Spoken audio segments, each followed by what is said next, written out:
Bueno, muy bien, los saludamos formalmente. Bienvenidos. Esta es la semana previa a la que será la última, esta más breve, por el feriado del día viernes. La que viene también con 4 días de trabajo en cuanto a elecciones y demás, porque el viernes ya habrá veda. Así que hay 8 ediciones de los días contados hasta el momento de las elecciones primarias. Pero antes de esa habrá otra primaria. En este caso no es PASO, sino PAS, porque en San Luis no son obligatorias. Y en realidad es una pulseada entre Alberto y el Adolfo, porque no son Alberto y Adolfo, son el Alberto y el Adolfo. Y la veo a Alejandro B, que está ahí atrás de cámara, como vamos a hablar con ella en un ratito nada más, y me acuerdo del Luchi, porque Obey Luchi no era Luchi, era el Luchi.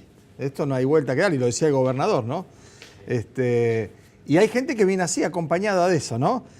Bueno, no importa si es el Alberto o el Adolfo, cualquiera de los dos va a enhebrar la sexta victoria o le va a infligir la sexta derrota al macrismo en estas primarias, ¿no? 5 hubo hasta ahora. La de ayer fue ya inocultable porque se habrán reunido los editores de los medios, los jefes de noticias, y ahora ¿cómo hacemos? Y si era el peronismo contra Cambiemos, y que hay que poner que ganó el peronismo y que perdió Cambiemos.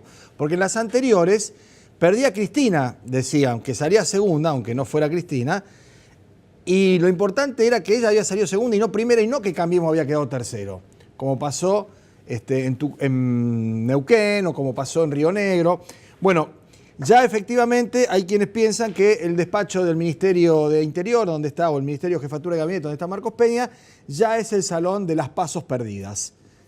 Porque me parece que después lo de San Luis vendrá Santa Fe también, donde veremos quién queda primero o segundo, pero yo a esta altura me atrevo a decirles que Cambiemos está tercero.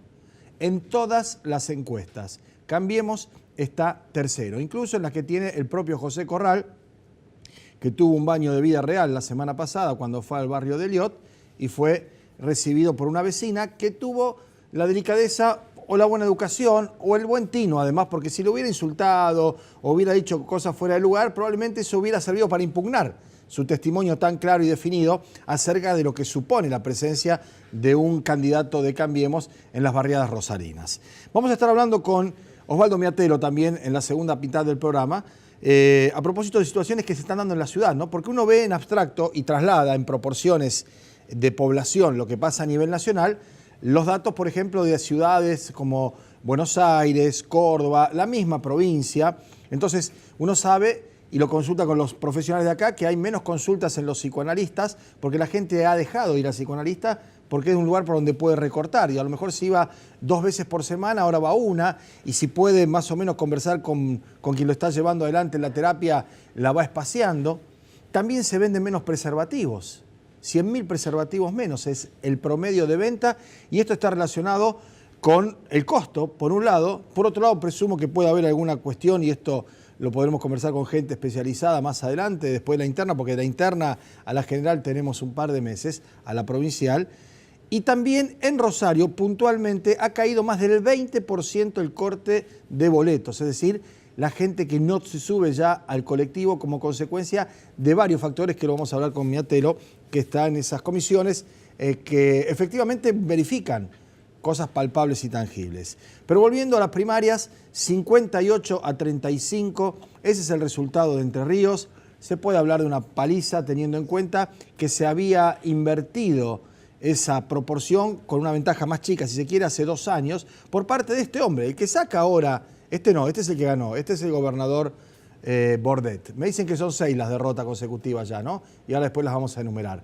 Este es Bordet, que va por un segundo mandato, que lo va a ganar seguramente, y quien lo enfrentaba era el candidato a gobernador de Cambiemos, al que fueron a respaldar, y acá tampoco hay manera de esconder ya las fotos, los archivos y demás, Macri y Frigerio, que en algún momento pensó en ser candidato en Entre Ríos. Bien, Frigerio. Bien, Frigerio. Solo a la altura de Angelini. Digo, dale vos, le dijo. Y fue un radical. Entonces le permitió a Clarín poner, perdió el radical hoy. Es de Cambiemos. Y ese que había ganado la elección de diputados de mitad de mandato con 50 y pico % de los votos. Pero hay una cosa que está pasando, ¿no? Y está relacionada con otras situaciones, y voy a ser breve para poder aprovechar después las notas, en la Universidad Nacional de Rosario. ¿Qué pasó? ¿Se volvieron peronistas todos los estudiantes de Derecho después de 100 años en la universidad? de las 50 de la Universidad de Rosario con la reforma. Nunca hubo un presidente de Centro Estudiante de Derecho peronista. Y ahora fue por paliza, además, en un frente de todas las agrupaciones peronistas, con sectores de centro-izquierda, de otros lugares, con chicos independientes, con chicos no tan chicos. Y DNI, que es la agrupación que orientaba a Enrique Esteves Boero, que va detrás de Susana Rueda en la lista de concejales, perdió después de 10 años, 11 años, invictos. Y quedaron cuarto en la elección de consejeros. ¿Y qué son los consejeros? Los consejeros son los representantes de cada claustro de la universidad, docentes, graduados, no docentes y alumnos, que van a votar primero el decano y de esa asamblea sale el rector. Bueno, de las 12 facultades donde también perdió el MNR en Derecho, atención con eso porque era otra de las facultades nave insignia, ganan en bioquímica, ganan en veterinaria, pueden perder la conducción de la FUR. Es probable que la Federación Universitaria de Rosario, después de muchísimos años, sea conducida por alguien de centro izquierda, del peronismo, de algún frente de esas características.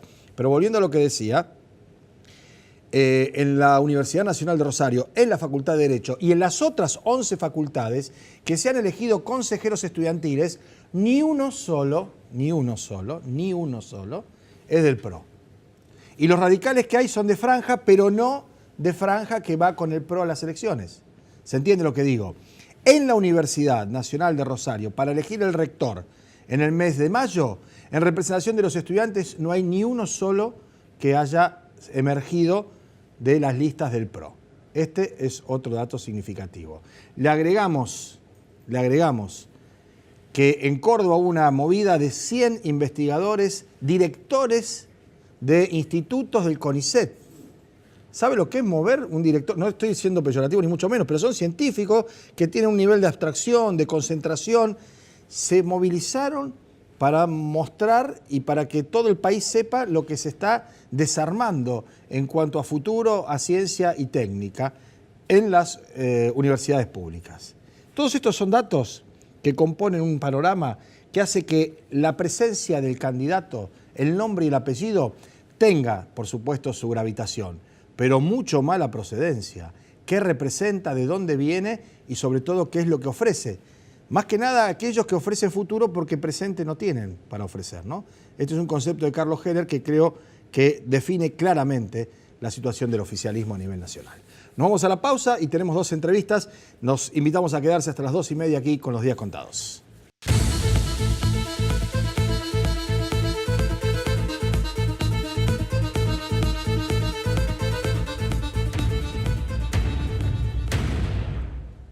Bueno, muy bien, nos acompaña Alejandra Obey, concejal de la ciudad de Santa Fe, pero candidata a diputada provincial para este turno, para dentro de un par de semanas, en una de las tantas listas del peronismo, ¿no? Un apellido histórico del peronismo, hija de Jorge Obey, un gobernador muy respetado, por lo menos por mí, además de respetado, con un cariño personal, más allá de nuestras diferencias. Hemos tenido semestres de peleas, ya que estamos con semestres, de no hablarme él. Años no. Bueno, yo no, semestres, se arreglaba en semestre, nos poníamos de acuerdo para poder pelearse más adelante otra vez, ¿no? Pero un hombre honorable, sobre todo independientemente de otro tipo de consideraciones políticas con las que había más a veces diferencias que coincidencias, ¿no? Bueno, vos tenés un apellido que pesa, que interesa, que responde, ¿no? Independientemente de tus virtudes. Yo lo sé porque en el periodismo, salvando las grandes distancias, me pasó con mi viejo. Entonces uno tiene que hacerse un nombre, es cierto, ¿no? A ese apellido. Y cuesta el doble. Bueno, yo primero digo, sería la Alejandra ahora en este momento. Claro, sí, porque hablamos del Perse, del Ariel, que era de la Fontana, claro. que era Mewod, el grupo. Yo sería la Alejandra. Sí. Pero digo, sí, en ese sentido sí, pero a ver, es peso en el sentido de que quizás cuando era más joven me costó más presentarme ante la sociedad con mis virtudes, con mis defectos, pero siendo Alejandra Obey. Pero yo lo que digo es que Jorge Obey, dicho no por mí, sino por grandes analistas políticos y por grandes dirigentes también, fue el mejor gobernador que tuvo la provincia de Santa Fe desde que volvió la democracia, comparándolo quizás con la gestión de Silvestre Begnis. Entonces, para mí, llevar el apellido Obey me hace que se me puedan abrir puertas, digo, pero también me hace llevar una doble responsabilidad, porque no solamente me tengo que encargar de mi imagen, de mi trabajo, sino de preservar mi aquel legado, proyecto, ¿no? sino también exactamente. Y dejó la vara muy alta Jorge Obeid. Entonces, por supuesto que es hacer como un doble trabajo paralelo. Pero digo bien porque yo no tengo que renegar de ninguna macana que se haya mandado. Entonces, la verdad es que en cierto modo lo que me hace es abrir puertas y facilitar la entrada en algunos lugares. Bien, ahora, fue el último gobernador peronista. El último fue el gobernador último peronista. que le pusieron la banda, el bastón, se la teoló y se terminó, digamos. Después viene una etapa que ya lleva más de una década de un peronismo que no puede hacer pie otra vez en la provincia de Santa Fe. Por lo menos no en los términos en que venía con una sucesión de victorias consecutivas, ¿no? Sí. Bueno, yo creo que eso habla en parte de falta de liderazgos en el peronismo y también de falta de aprender a tener que hacer un proceso de unidad. Por allí quizás era mucho de hablar de la unidad que se tenía que hacer y construir después de haber salido del sistema electoral, del viejo sistema electoral de la ley de lemas. Venía un proceso de tener que aprender a no solamente hablar de la unidad porque queda lindo, sino realmente a trabajarlo y a lograrlo. Y yo creo que hoy este es el momento en que el peronismo ya lo supo entender y ya lo supo hacer. Ustedes venían hablando recién en el bloque anterior de las victorias sucesivas que viene teniendo el peronismo. Último en la vecina provincia de Entre Ríos en el día de ayer. Y yo creo que la provincia de Santa Fe va a ser otra de las que se va a sumar y que a partir del 10 de diciembre va a volver a gobernar la provincia de Santa Fe, porque justamente lo que hemos logrado entender es que la unidad no se proclama solamente, sino que la tenemos que realmente trabajar y llevar a cabo. Y eso es lo que hemos entendido y en ese sentido es que vamos. Vos encabezás una lista de diputados provinciales que Así va a competir con media docena más, ¿no? 10. 10 son. Es una cosa, un esfuerzo, digamos, de ubicación, de instalación y demás, ¿no? Sí. En la ciudad de Santa Fe me da la sensación que te debe resultar más sencillo que en el resto de la provincia, o que en Rosario en particular, por esa historia de norte-sur, y porque sos concejal y porque desarrollaste tu actividad política allí. Pero claro, hay una elección de gobernadores que también tira, ¿no? Es Rafaela, Perotti, es Rosario, María Eugenia Bielsa. ¿Cómo te sentís en esa dicotomía, para decir? Porque acá esto, el que gana conduce, el que pierde acompaña, está muy lindo. Sí, pero hay que hacerlo. Claro. Bueno, yo en lo personal creo haber superado ya esa instancia de la interna y estoy trabajando ya de cara a la elección del 26 de junio. Porque Perotti fue ministro de tu viejo y María Eugenia vice. Fue la vice. O sea que están ahí. Por eso digo que esa instancia la superé, porque... yo no soy una lista oficial, pero ya estoy trabajando para el 26 de junio porque mi proyecto no es solamente ser diputada y porque además no quiero ser otra vez una legisladora de la oposición. A mí las veces que me tocó ser legisladora lo fui de la oposición. En mi ciudad con Corral, hoy también, bueno, con él, anteriormente también, cuando fui legisladora provincial con... Sí, pero con Corral está bueno eso porque fuiste de opositora del Frente Progresista y después opositora de Cambiemos sin que haya habido elecciones en el medio. Bueno, ahí ya tengo dos panoramas distintos y está bueno. Porque ahora ser oposición, después ser oficialismo, es medio raro de lo del Frente Progresista allí. Sí, es cierto. Tengo experiencia de oposición con el Frente Progresista y con Cambiemos a la vez. Pero digo, yo quiero ser una legisladora del oficialismo. Y hoy, sea para María Eugenia Bielsa o para Omar Perotti, por los cuales yo tengo un gran respeto hacia los dos, creo que son dos grandes dirigentes, que los dos pueden llegar a ser grandes gobernadores. Superamos esa instancia y trabajamos para ser legisladora del peronismo y yo desde mi lugar aportar para que el peronismo vuelva a gobernar en la provincia de Santa Fe. Además porque uno caminando las localidades a las que estamos yendo, que estamos haciendo una campaña muy intensa, queremos tratar de llegar a todos los departamentos de la provincia, es lo que se pide, porque aquí en todos los lugares a donde vamos, y ni hablar en el norte de la provincia de Santa Fe, el recuerdo es hacia la gestión del peronismo, hacia la gestión de Jorge Obeid, que hizo tal ruta, que hizo tal hospital, que hizo que llevó electricidad a tal escuela rural. Todos los reconocimientos que se hacen son a gestiones del peronismo y a la última de Jorge Obeid, y ya pasaron 12 años de todo eso. Entonces está habiendo un problemita acá con el tema del gobierno provincial en algunos lugares donde tendría que tener más presencia, digo. Alejandra, en la boleta, ¿no? ¿En qué parte estás? En la boleta estoy dentro del Frente Juntos, sí, pero físicamente. En el segundo lugar, físicamente ahí. Ahí. Sí, a la está izquierda, primero, de la mitad para abajo. Exactamente. Para arriba, digo, el segundo lugar en el Frente Juntos. Nuestra lista se llama Honestidad y Compromiso, y yo eso digo, no es un nombre marketinero, porque nosotros no tenemos asesores de marketing, porque además mi campaña es una campaña austera, porque primero no tengo los recursos para hacer ni medios nacionales, ni grandes cuestiones en la calle en cuanto a presencia, porque significa mucho dinero, y segundo, me parece que es una falta de respeto hacia la gente hoy en día hacer cosas tan ostentosas. Se le está pasando mal, hay hambre, hay malaria, entonces las campañas tienen que ser más de cara a cara, en contacto con la gente, contándole las propuestas y además contándole lo que hicimos, porque todos tenemos un pasado sobre nuestras espaldas. Yo con 41 años también lo tengo, y tengo para mostrar las cosas que vengo haciendo. Honestidad y Compromiso se llama, digo, no por una asesoría en marketing, sino porque es mi forma de hacer política, y es la forma de hacer política en la que convenimos todos los que estamos formando este proyecto político, que también le llamo Patriada, porque la verdad es que somos muchas listas. Pero bueno, creo que la nuestra se distingue en el sentido de que es una lista de paridad, de que hacemos política con honestidad, mirando a la cara y estando cerca de los santafesinos y escuchando, porque hay mucho diagnóstico, pero también hay que escuchar cómo se solucionan las cosas, y eso es un trabajo mutuo. Bien. Exactamente. Bueno, yo podría decir saludo a la rusa. Sería un irreverente, porque yo a tu madre no le decía rusa. No, porque es la rusa. Pero sí, tu viejo todo el tiempo. Cuando me voy, yo digo, ¿quién será? Y ahí me di cuenta, la primera vez me di cuenta. Un crisol de raza, mi familia. La rusa, el turco, los tanos, sí, pero es la rusa, totalmente. Un saludo a tu madre. Muchas gracias. Gracias, muy amable, Pablo. Nos vamos a la pausa. Cuando volvamos estará acá Osvaldo Miatelo, concejal de la ciudad de Rosario, y segundo también en la lista de diputados que encabeza Cachi Martínez, otra de las tantas de este variopinto escenario peronista. Ya venimos.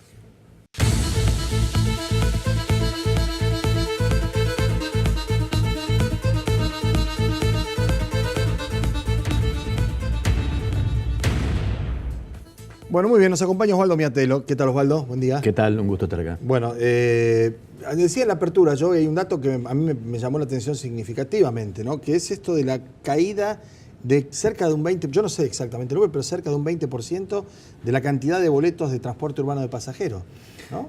Sí, en realidad yo te diría que es una crónica anunciada, ¿no? Porque la verdad que nosotros se lo advertimos a la intendente en su momento, aumentar la tarifa de transporte en esta circunstancia es claramente bajar gente del colectivo. La verdad que no hay vuelta. Fíjate vos, los taxistas, que tienen un atraso respecto al estudio de costo de casi el 50%, no piden aumento. No. Viste que siempre vienen a pedir aumento. Sí, siempre se pedía eso, era antes, ¿no? No vinieron, seguramente en algún momento van a venir, espero que no. Pero digo, no lo pidieron. ¿Por qué? Porque ellos saben que un aumento de la tarifa del taxi se refleja inmediatamente en una caída de pasajeros transportados, con lo cual estás en un círculo vicioso. Claro. Bueno, ahora, en el tema de los colectivos, ¿no? Eso que obviamente el aumento de la tarifa genera este inmediato... Es un mix.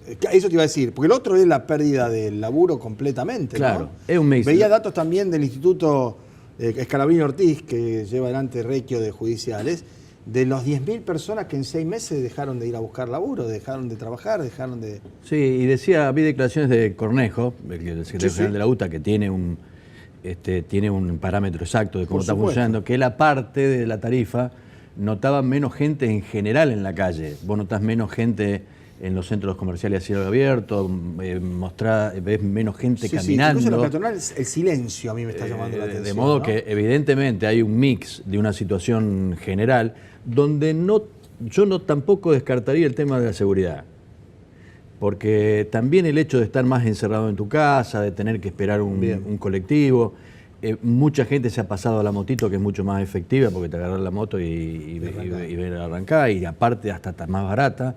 De modo que lo que se ha producido, no tenemos datos oficiales del estudio de costo, que misteriosamente no aparecen desde octubre hasta acá, no ha habido más estudio de costo. Pero evidentemente se está produciendo una caída fuerte en la cantidad de pasajeros transportados, que es menos recaudación, y por lo tanto vamos a estar seguramente después del proceso electoral en una situación complicada. Bien, hablando del proceso electoral, ¿no? ¿Alguna de estas cosas que pasan en Rosario se pueden corregir vía legislatura provincial, siendo que vos estás en la lista de diputados provinciales? El tema del transporte, por ejemplo, la discrecionalidad en los subsidios. De la Nación hubo un corte grosero, grotesco, y a la provincia se le demanda, pero con la, digamos, la doble situación de que, porque es un gobierno afín, por ahí haya algún grado mayor de indulgencia y de, digamos, de presencia, y a la vez, si no fuese así, estamos limitados por una cuestión de criterio de quien ejerce el Poder Ejecutivo en ese momento. Sí, a ver, dos cosas. Una, lo hemos hablado otras veces, evidentemente el proceso de disminución y hasta casi eliminación de subsidios del Gobierno Nacional implica una transferencia de recursos inversa. Inevitable. Lo que se hizo en su momento, que es transferencia de recursos hacia los sectores trabajadores y populares, ahora es al revés. Eso, sin ninguna duda, es así. Ahora vos me decís, ¿se puede hacer algo en la provincia? Sí. La provincia tiene un presupuesto de 270.000 millones. Hemos hablado alguna vez la necesidad de que la provincia se involucre en un área como Rosario, que tiene la mitad del transporte prácticamente de la provincia de Santa Fe. Nosotros estamos planteando como una consigna algo que tiene que a veces suena como un poco fácil de hacer, que es el boleto educativo gratuito. Sí. Lo está haciendo Córdoba desde hace 10 años y la verdad que eso se hace no con transferencia de recursos y de subsidio a las empresas, sino como parte de las políticas sociales y educativas, garantizando que los sectores estudiantiles, medios, secundarios y primarios y los docentes puedan viajar. Creo que eso es perfectamente posible como política social y educativa. Obviamente eso tiene que tener un marco legislativo, para eso tenemos que estar los diputados. Y tiene que haber un marco legislativo que impida que las tarifas en Santa Fe aumenten más que la evolución del salario. El INDEC publica siempre lo que se llama coeficiente de variación salarial. Las tarifas, incluidas las de transporte, no pueden aumentar más que el salario, porque si no, la verdad que es absolutamente desproporcionado. Bueno, ¿eso se puede determinar por ley, digo? Sí, por independientemente de que en el caso de la luz, por ejemplo, nosotros compremos y vendamos. Si nos venden más caro de lo que se puede vender, ahí hay una distorsión. Pero vos lo determinás por ley, con lo cual vos ponés un criterio. Después se verá cómo compensar la contingencia, digamos, claro. En algún momento te favorecerá lo que te vende Buenos Aires, en otro no, pero vos tenés una ley que te pone un límite. Más allá de los estudios de costo, que entre paréntesis en la provincia de Santa Fe no hay estudio de costo de transporte. Debería haber, ¿no? Debería como haberlo. hay el tema de las asambleas por el agua y demás, en todos los servicios, claro, ¿no? Entonces debería haber. Es más, los transportes provinciales no están concesionados, funcionan con permisos precarios. Ajá. Acordate Monticas, sí. Todavía sí, con todo el problema, ¿no? Todavía sin resolver esa tragedia. De modo que sí se pueden hacer cosas en la legislatura y me parece que hay que hacerla, hay que encararla. Bueno, ¿la lista cuál es? ¿La de Cachi y vos? La lista, sí. ¿En qué lugar está, no? Por si a alguien le interesa saber. Es dentro del Frente del Peronismo y se llama Juntos y gracias a nuestro mérito estamos primeros. Arriba, o sea que Alejandro Luis cuando decía estoy segunda, no me quería decir que arriba estaban ustedes. Está primero la fotito de Cachi Martínez y el nombre mío como si. Bueno, muchísimas gracias por venir. No, gracias. Muy amable. Muy amable. A ustedes también les agradecemos la compañía. Volvemos a encontrarnos mañana a partir de las 2 de la tarde con los días contados. Hasta entonces.